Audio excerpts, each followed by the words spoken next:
So when you surrender, everything flows. Everything just like energy flows through your life, and just your life flows. And actually, when I made this decision to listen to my heart, I just got this huge, like this just huge influx of creative energy. It was so awesome and beautiful, and it was so inspiring and energizing. It was just awesome.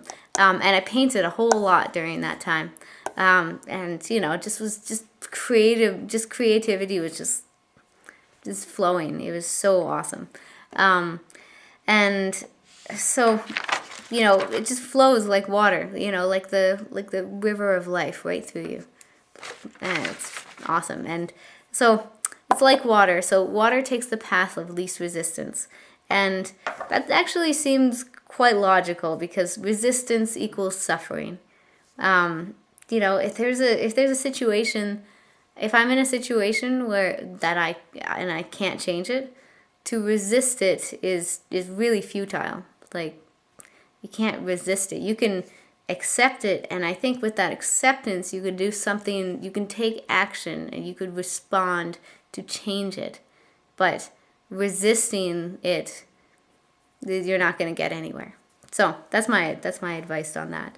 And Eckhart Tolle, a good friend of mine suggested I watch this interview with him, and to tell you the truth, like I watched some of the video, and he talks really slow and really quiet, and he looks really funny.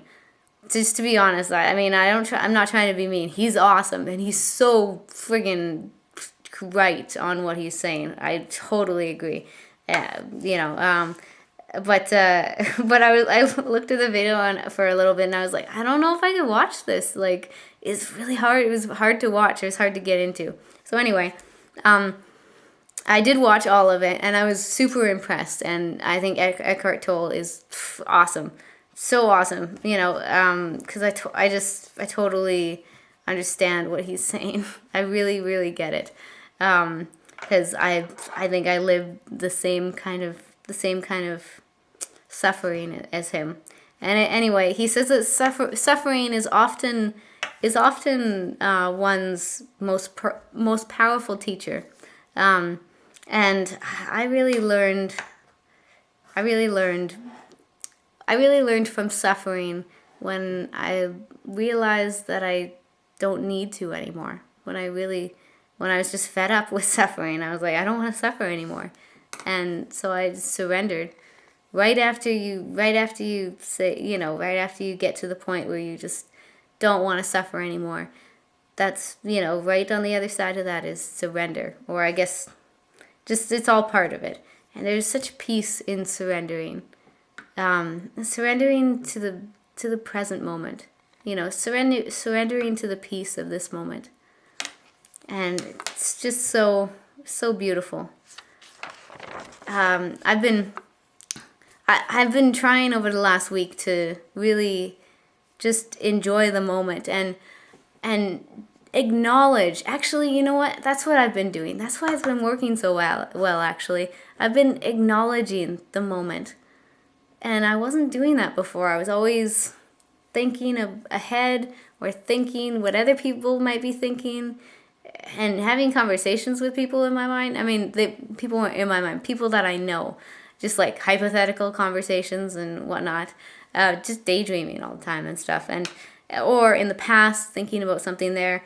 Very rarely in the present moment. And so now I'm actually just like noticing things that are really happening, because the present moment is the only thing that's really real, I guess.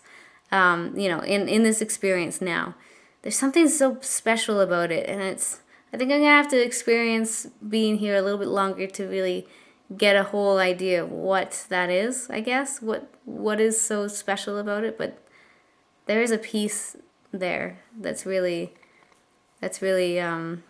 attractive, I guess. Really, really good.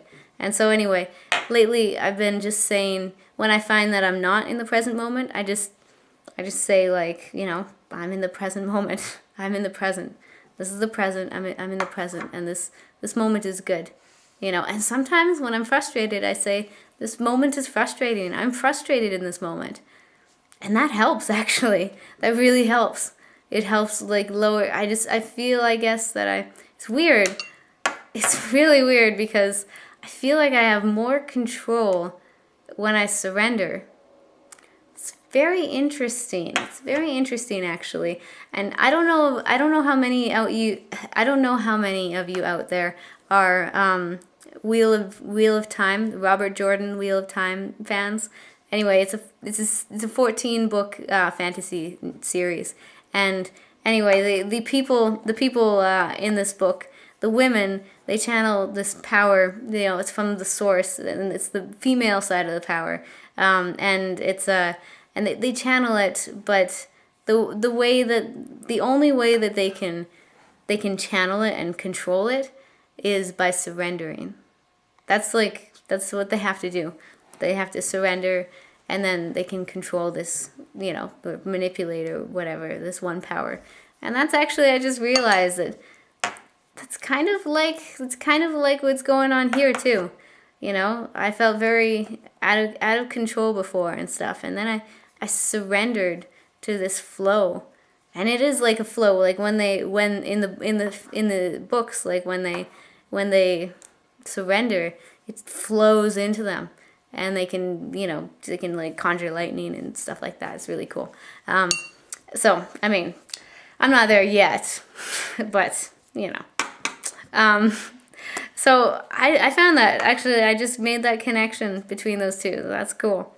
I think that's all I have to say about that. I know this might be a long video and I'm just kind of rambling, but I mean, you know what? I'm not really rambling. I'm just talking to you like I would talk to any one of my friends who just loved and accepted me, you know, for who I am.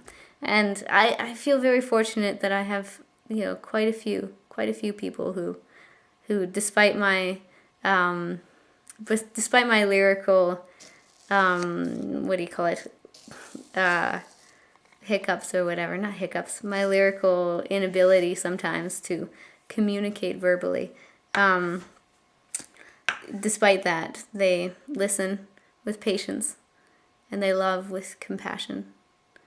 And I appreciate every one of them. I appreciate every one of you as well. Good night.